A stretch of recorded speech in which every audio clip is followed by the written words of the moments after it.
দেখো, পরিষ্কার পরিচ্ছন্নতা আমাদের একটা অঙ্গ বলতে পারে, মানে অংশ। আমাদের কাজই হচ্ছে গিয়ে সমস্ত কিছু পরিষ্কার পরিচ্ছন্ন করে কাজগুলো করা, যাতে কোনো জায়গা মানে অপরিষ্কার না থাকে। যেটা কাজ সারাদিন তো আমরা তো কোনো চাকরি বাকরি বা কোনো কিছু অন্য কোনো কিছু করি না, তো সংসারের কাজকর্মগুলোই করে থাকি। তো এটাই হচ্ছে কি একমাত্র কাজ, যে সমস্ত জিনিস পরিষ্কারভাবে করতে হবে, পরিষ্কার পরিচ্ছন্ন রাখতে হবে। তো এটাই কাজ। নমস্কার বন্ধুরা, welcome back to my channel. সবাই কেমন আছো? আশা করছি সবাই খুব ভালো আছো, আর তোমাদের আশীর্বাদে আমরাও অনেকটাই ভালো আছি। আর আজকে হচ্ছে গিয়ে এটা হচ্ছে বৃহস্পতিবারের ব্লগ। তো আমি আগের দিন ব্লগ করতে পারিনি, শরীরটা একদম ভালো ছিল না, বলতে মন মানসিকতাটাও অনেক খারাপ ছিল, সেজন্য আর ভিডিও করতে পারিনি। এই জন্য তোমাদের সঙ্গে কিচ্ছু শেয়ার করা হয়নি, ভিডিও আপলোডও দিইনি। তো আজকে হচ্ছে বৃহস্পতিবার। বৃহস্পতিবার মানে কি, লেপা পোছার একটা ব্যাপার থাকে। যদি স্কুল না থাকে, ওদের স্কুল না থাকলে আমার একটু সুবিধা হয়, যদি স্কুল থাকে তাহলে একটু কষ্ট হয়ে যায়।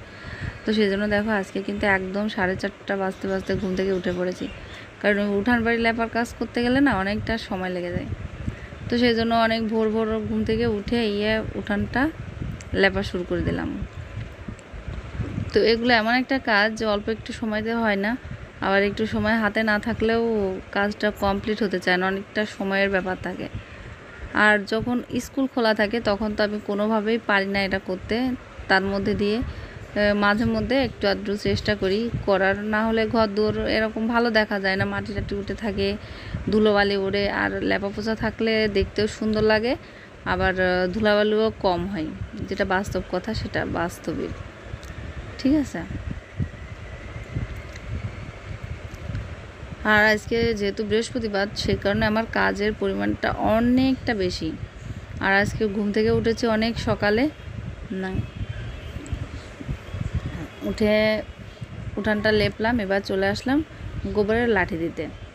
আর গোবরের লাঠিটা এবছর মানে প্রত্যেকবারের থেকে আমি পরে দিই, অনেকটা পরে পূজা টুজা হয়ে যায় তারপরে গিয়ে দেওয়া শুরু করি, কিন্তু এবার এখন থেকেই শুরু করলাম। কেন বলো তো?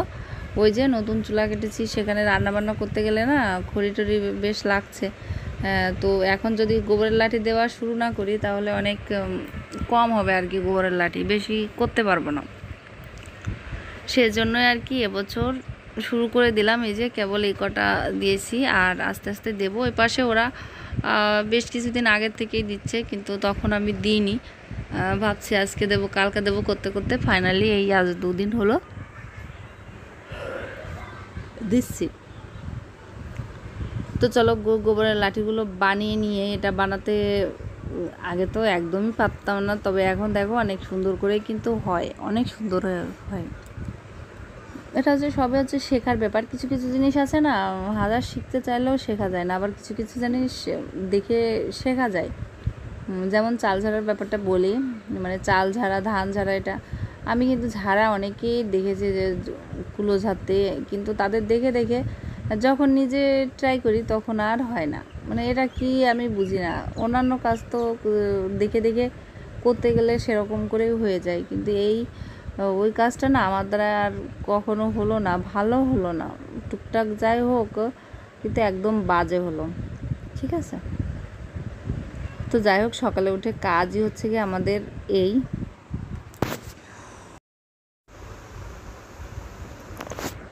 তো দেখো, গোবরের লাঠিটা দিয়ে ঘরের দোয়াটা মুছে নিলাম, ডোয়াটা মুছে নিলাম, কারণ গোবর টোবর ছড়িয়ে ছিটে গিয়েছিলো। আর আজকে তোমাদেরকে বললাম তো, আজকে হচ্ছে কি একদম সব কিছু ধোয়া মোছার দিন, সেই কারণে সব কিছু ধুয়ে মুছে নিচ্ছি।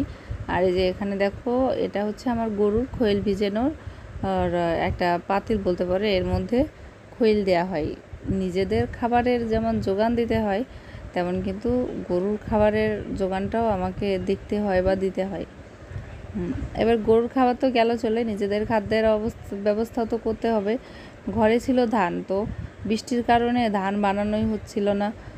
তো একটানা প্রায় 10 দিন মতো আমি কজ্জ করে খেয়েছি জানো। তারপরে গিয়ে ধান বানায় আনলো। আর এখন তো ভালোই সুবিধা দিচ্ছে, তো বললো যে আজকে তো বসে আছি, ওর হচ্ছে আজকে স্কুল বন্ধ, তা বললো যে যখন বসে আছি তখন দাও কিছু ধান নিয়ে যাই, বেনে নিয়ে আসি। তাই জন্য এই যে ধানগুলো পাড়া। আর 2 বস্তা ধান আছে ঘরে, 3 বস্তা ধান ছিল, তো এক বস্তা যখন নিয়ে যাচ্ছে আর 2 বস্তা মতো আছে। আর ঘরের ভিতরেও ধান এভাবে রাখলে না খেয়ে যাচ্ছে ইঁদুরে, চারিপাশে শুধু ধান আর ধানের খোসা টোসা পড়ে থাকছে। তো যে বস্তাটা নিয়ে আসলাম ওটাতে একটু কমে গেছিলো ইঁদুর টিন্দুরে খেয়ে, তো আরেকটা বস্তাতে অল্প কিছু পরিমাণ ছিল, তো সেখান থেকে ঢেলে দেওয়া হলো। ঢেলে দিয়ে এবার তোমাদের দাদাভাই এঁটে কুটে আর কি দড়ি দিয়ে মাথা বাঁধছে। ঠিক আছে, এই কাজগুলোও কিন্তু অনেক সুন্দর স্মুথলি করে নিয়ে যায়, কিন্তু আমার পক্ষে না কখনোই এটা সম্ভব হয় না। জানি না কেন, একই তো মানুষ, সেও তো করছে কাজ, আমিও করার চেষ্টা করি, কিন্তু কিভাবে যে হয় সেটাই বুঝতে পারি না। তো যাই হোক, এখনও যে ও চলে যাবে ধান বানাতে, আর বস্তাটায় যে এরকম করে দিলাম ও এখান থেকে উঠাবে, বলছিলাম যে আমি ধরে দিই, তারপরেও নিজে রোজগার করে নিয়ে ওরকম করলো। ওরকম করে আবার মাঝে মাঝে যখন পায়েতে ব্যথা হয় না, তখন আমার নিজেকে অপরাধী মনে হয় যে আমি যদি এই কাজটা করতাম তাহলে হয়তো ওর পায়ে ব্যথায় লাগতো না। এই হচ্ছে ব্যাপার। তো ও হচ্ছে গিয়ে চলে গেছে ধান বাঁধতে, এদিকে আমি ভাবলাম যে তাহলে ঘরটা মুছে নিই, ঠাকুর ঘরটার সব একসঙ্গে মুছে নিয়ে তারপরে হচ্ছে গিয়ে একবারে রান্না করতে যাব। কাজ করতে গেলে মনে হয় এটা রেখে ওটা করি, ওটা করি, এটা করি, ও করতে করতে মানে কাজ করলে কিন্তু কাজের শেষ হয় না।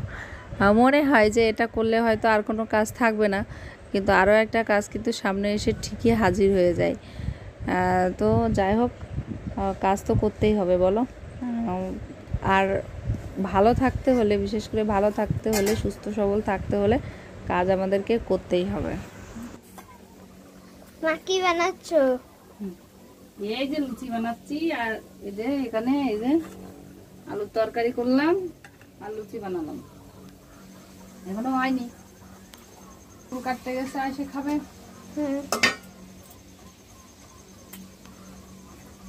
রান্না করে গেল আজকে, অনেক বেলা হয়ে গেছে, এখন প্রায় 10টা বাজে। এত বেলায় কি আমরা খাই না। আজকে সকালে উঠে সব কাজ শেষ করে রান্না করতে আসতে অনেক দেরি হয়ে গেল।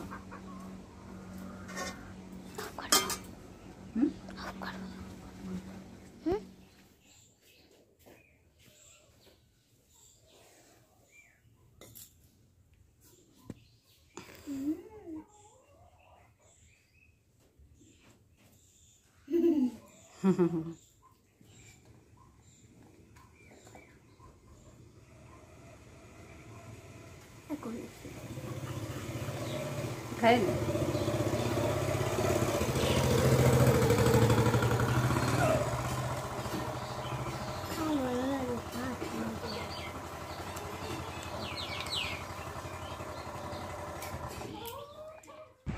দেখো, সকালকার খাওয়াতে আজকে ছিল আলুর তরকারি আর লুচি।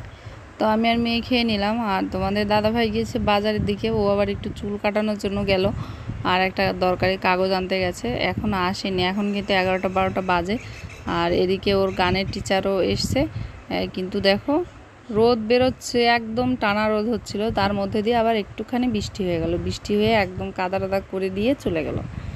আর এখানে ওর মাস্টার এসছে, ওখানে বসে গান শেখাচ্ছে। ঠিক আছে, আর আমার এদিকে সকালে যেহেতু ওটা রান্না হয়েছে, তো দুপুরবেলা তো রান্না করতেই হবে। আমি হচ্ছে রান্নাঘরে রান্না করছিলাম, তো আমার মেয়ে এই ভিডিওটা করেছে আর কি। আবার বিকালের দিকে দেখো কি সুন্দর রোদ বেরিয়ে গেছে। আর তোমাদের দাদাভাই বাজার থেকে চুল কেটে আসার সময় দেখো কি কাজটা করেছে, একটা পোলট্রি আস্ত একটা মুরগি এনে রাখলো। তো এটা এখন পরিষ্কার করবে কে, তারপরে দুজনা মিলেই পরিষ্কার করলাম। কারণ কি আমি ওই পোলট্রি টোলট্রি ওইগুলো পরিষ্কার করতে পারি না, করতে গেলে মানে খুবই ঝামেলা মনে হয়। তো প্রথম পর্যায়ে প্রায় গন্ডগোল বেঁধেই গেছিলো, তারপরে তো দুজনা মিলেই পোলট্রিটা পরিষ্কার করলাম, তখন আর কোনো ঝামেলা হয়নি।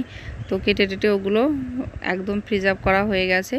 আর সন্ধ্যার সময় দেখো একটু বসেছিলাম, তারপরে দেখছি যে আমার ছোটো তাওয়াই মশাই এসছে, হচ্ছে গিয়ে আমার ছোট দেওরের শ্বশুর।